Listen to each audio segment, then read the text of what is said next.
I'm John Batchelor, Larry Kudlow, my colleague and co-host of CNBC and Kudlow Radio on the weekend, and we go to California. Neel Kashkari is a man that Larry has recommended for quite some time. There's a June 3rd primary to be the representative of the Republican Party to face Jerry Brown, who is running for governor one more time. Well, actually, the second time in the 21st century, 2 times in the 20th century. Governor Jerry Brown, the perpetual governor of California. But Neel Kashkari is a new face, and he is facing Tim Donnelly. So I welcome Bill Whalen of the Hoover Institution to give us a debrief on this. Bill, a very good evening to you. June 3rd, what are the issues between these two men? The issues between the two men are not so much issues as it is the direction of the Republican Party.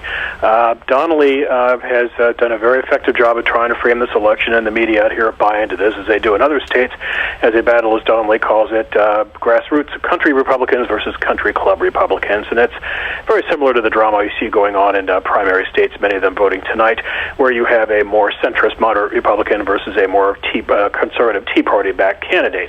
And therein lies the future of the soul of the Republican Party, and certainly in California. So it's not like the two really disagree on that many issues. I'd say probably on 8 out of 10 issues they might agree. It's more about style, and it's more about what direction they want to take the party. It's a lot about immigration. I mean, this guy Donnelly has made so many statements. I mean, the guy's a bigot. He's a bigot. Just look at what he said, and then he tries to backtrack. And he basically is part of this gang. We talked about it in the earlier segment. This little dusty niche of the GOP restrictionists that basically want to call out the military, go house to house, find the illegal immigrants and deport them. I mean, that's what Donnelly's position is.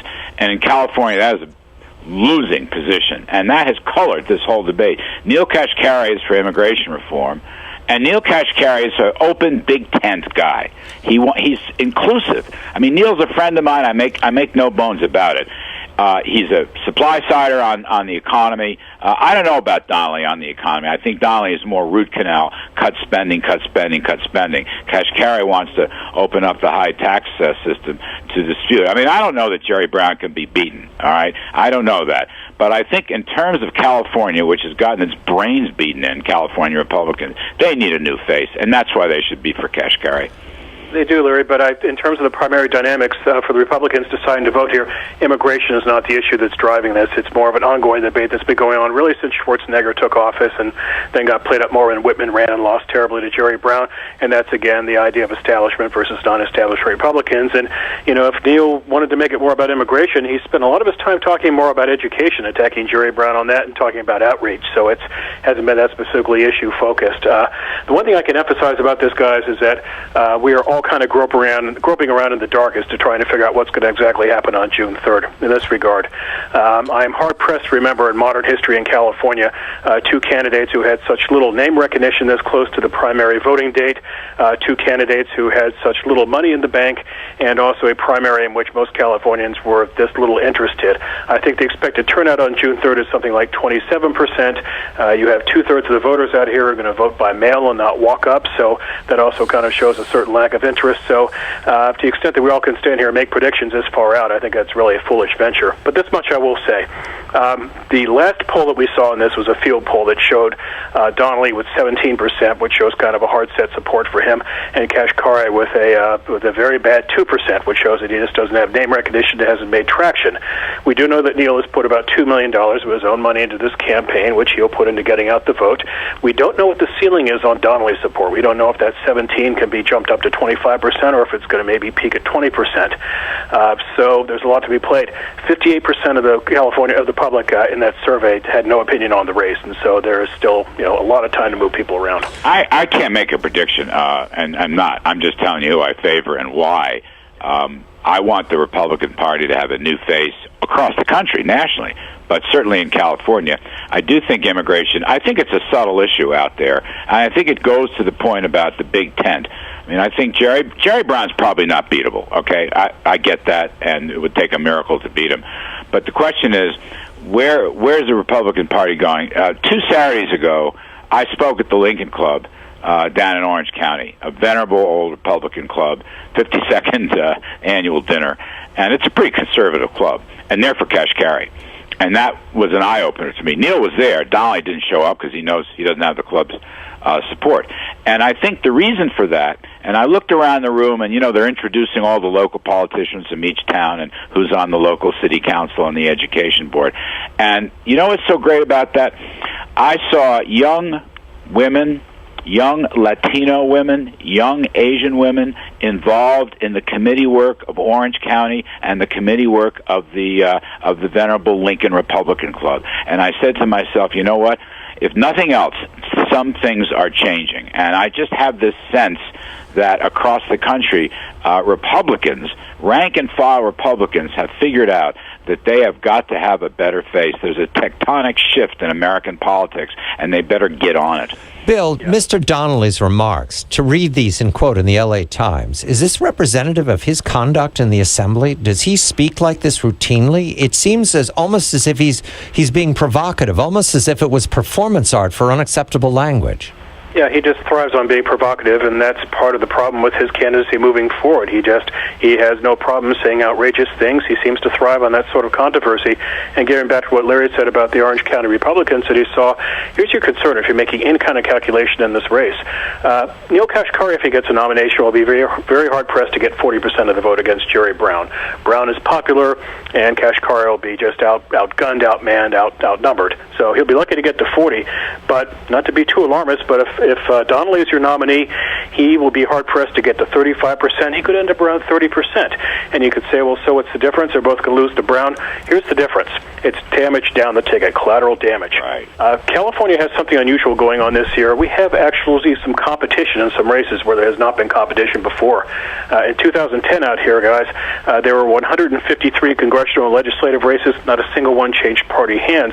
But I can point you around the state to about a half a dozen congressional races are up for grabs, and a handful of legislative races are up for grabs as well. This factors mildly into Nancy Pelosi's hopes at all of getting back to Congress.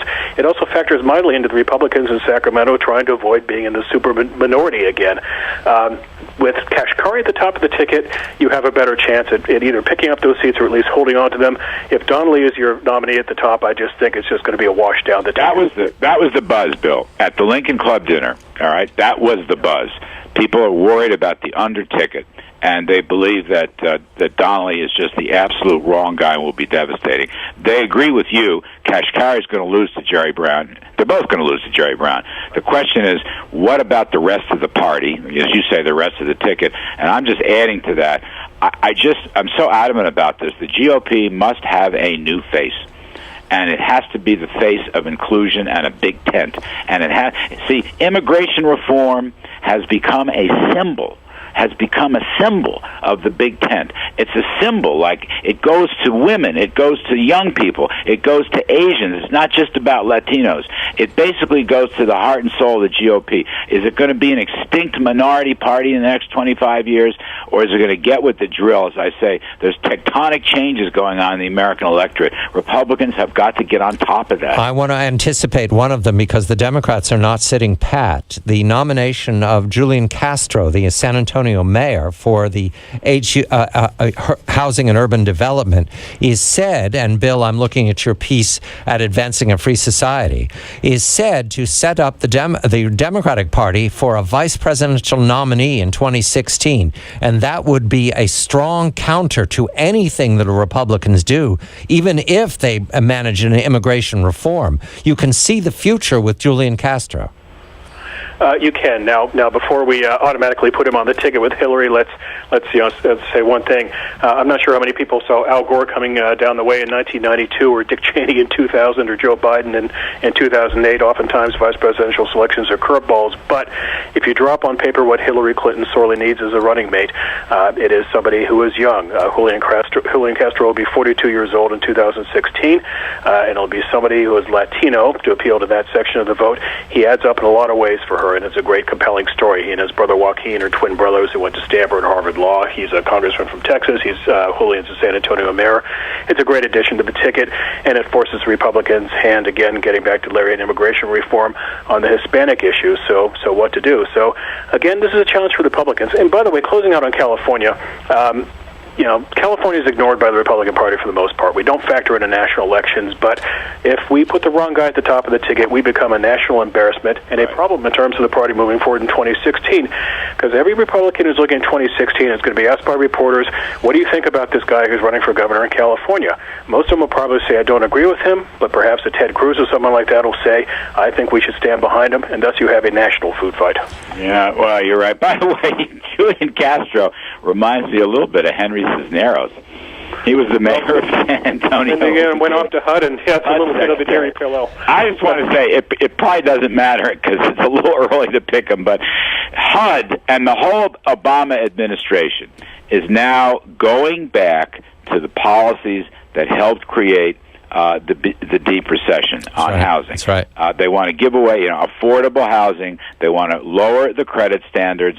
They put in this guy Mel Watt to be the housing commissioner. The guy who preceded him did not want to loosen the standard. They are going with Fannie Mae and Freddie Mac. They are encouraging Fannie and Freddie now to guarantee lesser-rated, credit-rated loans. This is exactly how we got into trouble in the first place, and it's as though they've learned nothing. And my sense is this guy, Julian Castro, he's going to be the implementer, and people got to raise that. But Larry, Castro is an argument for what your case is, that the Republicans must move. You can see that his position, whether he's chosen for vice president or not, his position is a talking point that the Democrats can use in the run-up to 16. Well, look, Republicans can counter that talking point if they've got good talking points of their own. And that's why I want to have it out. I want to have it out on immigration. Maybe we can wait till after the primaries. I don't care about that. And I want to have a sensible immigration policy. Like I say, I'm not willing to put the immigrants at the head of the line. The citizenship thing is way down the road. And the border security is important, too. And nobody trusts Barack Obama. But the GOP can't do nothing. They can't sit on their hands and generate a we hate immigrants message. Because when you say we hate immigrants, you know what that is? We hate Latinos. We hate Asians. We hate African Americans. We hate women. We hate millennial young people. It's a hate message. It has no place in politics, and the GOP is just being driven by this little dark, dusty corner, as I say, some radio talk show hosts and a few others.